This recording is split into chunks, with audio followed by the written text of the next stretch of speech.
Gift સિટીમાં બેફામ car ચલાવનાર નવનબીરાને ગાંધીનગર પોલીસે ઝડપી પડ્યા. આ નબીરાઓએ રીલ બનાવવાના ચક્કરમાં અનેક લોકોના જીવ જોખમમાં મૂકી દીધા હતા. 32 કરોડના ખર્ચે ભાઈજીપુરાથી ગિફ્ટ સિટી સુધી આઇકોનિક બ્રિજ બનાવવામાં આવ્યો છે.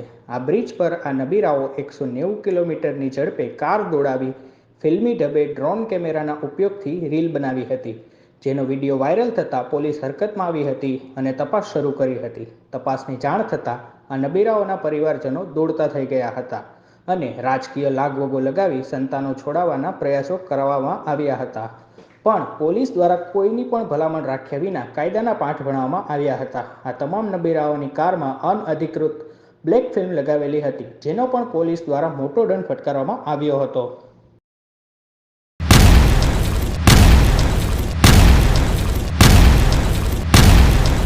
दिव्य सरदार न्यूज, सब पर नजर, सबकी खबर।